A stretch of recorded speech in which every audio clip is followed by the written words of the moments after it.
মসজিদের ফজিলত শুরু হয়ে গেল সৃষ্টি থেকে। মসজিদের ফজিলত কেমন? পবিত্র কোরআন মজিদে আল্লাহ পাক রব্বুল আলামিন বলেন, ফিহি আয়াতুন বাইয়িনাতুম মাকামু ইব্রাহিম। তার আগে আল্লাহ বলছেন, ইন্না আউওয়ালা বাইতি উদিয়া লিন-নাসি লাল্লাযী বিবাক্কাতা মুবারাকান ওয়া হুদাল লিল আলামিন। এই কাবা ঘরখানাকে আল্লাহ তাআলা বসাই দিলেন এখানে না, যে কাবা ঘর সারা বিশ্বের সকল সৃষ্টিকে হেদায়েত দিয়ে দিবে, পথ দেখাবে। ঘরখানা, আল্লাহর এই ঘরখানা পথ দেখাবে। আপনারা বুঝতে পারছেন কিনা আমার জানা নাই। ঘরখানা কি দেখাবে? লাইট আলো দিচ্ছে। লাইটটা কি? আপনি দেখেন না, লাইট কে দিচ্ছে? লাইটের আলো দিয়ে আমরা কি আলো দেখছি না? আলো পাচ্ছি না? একে অপরকে দেখতে পাচ্ছি কিনা? এই ঘরখানা এমন যে ঘরখানা এটা পথ দেখাবে। কি পথ দেখাবে? হুদাল লিল আলামিন। সারা পৃথিবীর যে যেখানে থাকুক না কেন, এই ঘরখানার সাথে যারা কানেক্টেড হয়ে থাকবে, এই ঘরখানা যাদের সাথে সম্পৃক্ত হয়ে থাকবে, সে কোনোদিন পথ হারাবে না। তাহলে মসজিদের অর্থ হলো যে আল্লাহর ঘর এমন যে ঘরখানা যদি প্রতিষ্ঠিত হয়, তাহলে আশপাশের কোন লোক আর পথ হারাবে না। সুবহানাল্লাহ বলেন। আশপাশের কোন মানুষ কি হারাবে না? পথ হারাবে না। আপনাদের বুঝতে কষ্ট হচ্ছে? এই ঘরখানা হচ্ছে একটা আলো, এটা আলোর মশাল। অতএব এই ঘরখানার দ্বারা চতুর্দিকে আলোকিত হয়ে যাবে, অতএব অন্ধকার থাকবে না। এই ঘরখানার আলোতে গোটা এরিয়ার সকল মানুষ আলোর মধ্যে বসবাস করবে, তারা কখনো কোনো অন্ধকারে পড়বে না। সুবহানাল্লাহ বলেন। সম্মানিত সুধী, ফেরেশতারা সর্বপ্রথম যে ঘরখানা কাবা ঘর প্রতিষ্ঠা করলেন, যে মসজিদখানা, এই মসজিদখানা, এই যে কাবা সেজদার ঘর, যেখানে যেই দিকে ফিরে সেজদা করা হয়, এই ঘরখানা পথ দেখায়। কিরকম পথ দেখায়? কাবা ঘর মক্কায়। সবাই একসাথে বলেন আমার সাথে, কাবা ঘর কোথায়? অস্ট্রেলিয়া কোথায়? অস্ট্রেলিয়া এখন আমরা এখন 11:30, এর সাথে 5 ঘন্টা যোগ করেন। 5 ঘন্টা যোগ করলে আপনি দেখবেন 4:15।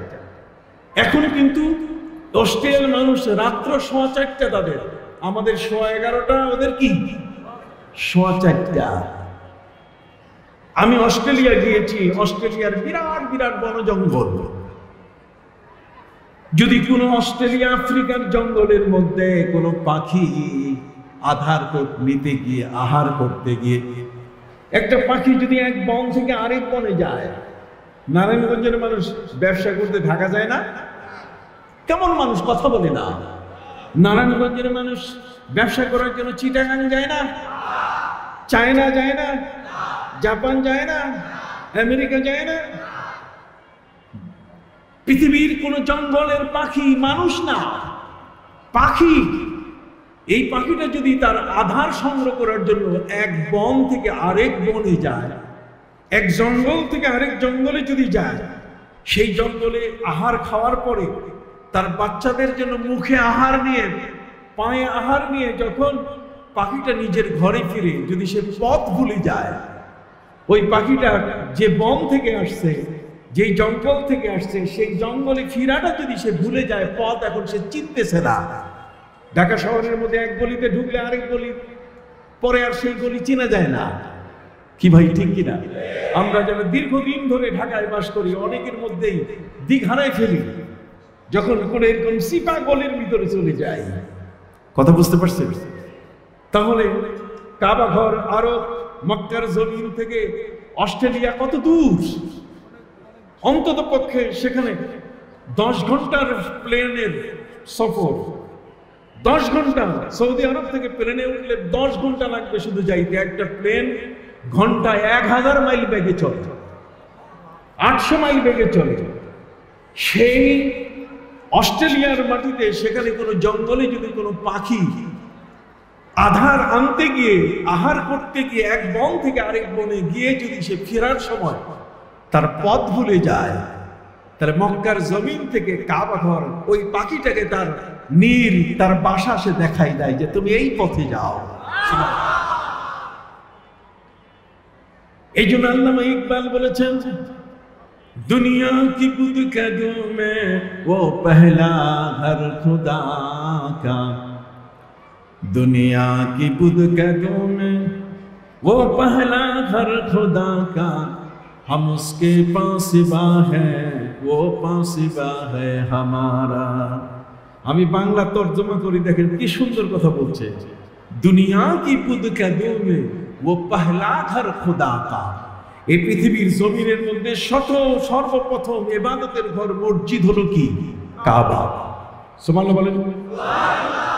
দুনিয়া কি বুদকদোं में वो पहला घर खुदा का, পৃথিবীর জমিনের প্রথম ঘরটা হলো আল্লাহর ঘর।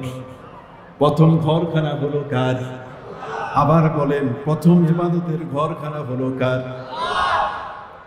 পৃথিবীতে আমাদের থাকাটা, এখানে বসবাস করাটা আল্লাহ সৃষ্টি করেছেন একটা মসজিদ দিয়া। আজকে মিরাপাড়ার মাটিতে বসে আছেন, এই মাটিটা আসলো কোত্থেকে? মিরাপাড়ার নিচে যে মাটিটা, যে মাটির উপরে আপনি মসজিদের ভিত্তি দিলেন, সেই মাটিটা আসছে কোত্থেকে? হাদিসের মধ্যে এসছে, কাবা ঘর যখন তৈরি হয়ে গেল, এই কাবা ঘর তৈরি হওয়ার পরে আল্লাহ তাআলা ফেরেশতাদের বললেন, যেটা মসজিদ একটা পবিত্র ঘর, অতএব আমি চাই আমার বান্দারা এই পৃথিবীর মধ্যে পবিত্র মাটির উপরে থাকুক। অতএব তোমরা নিচের থেকে, কাবা ঘরের নিচের থেকে এই মাটি টেনে রবারের মতো পৃথিবীতে লম্বা করো। এই ফেরেশতারা লম্বা করতে করতে যতদূর পর্যন্ত লম্বা করছে, এই ততটুকুই স্থল ভাগ মানুষ বাস করছে। তাহলে এখানের যে মাটিটা, এটা কার মাটি? কাবা ঘরের তলের মাটি। কাবা ঘর থেকে ফেরেশতারা টেনে এই মাটিটাকে লম্বা করছে। আপনি সেই পবিত্র মাটির উপরে বসে আছেন। সুবহানাল্লাহ বলেন। এই মাটিটাকে আল্লাহ সম্মান দিয়েছেন। পানির যেমন সম্মান, পানির সম্মান উযু করলে আমি পবিত্র হই, আর মাটিরও সম্মান হচ্ছে এই যে এই মাটি দিয়ে আমি তায়াম্মুম করে আমিও কি হতে পারি? পবিত্র হতে পারি। সুবহানাল্লাহ বলেন। ফাতায়াম্মামু সাঈদান তাইয়্যিবা, পবিত্র মাটিটা। আসল সংক্ষেপে বলতে চাই, ফেরেশতারা সর্বপ্রথম যে ঘর তৈরি করে, এটা কাবা ঘর। কাবা ঘর হলো এমন একখানা ঘর, যদি অস্ট্রেলিয়ার পাখিটাকে যদি তার পথ, বাসার পথ দেখাইতে পারে, তাহলে মিরাপাড়ার মানুষগুলোকে কি সেই ঘর আল্লাহর পথ দেখাতে পারে না?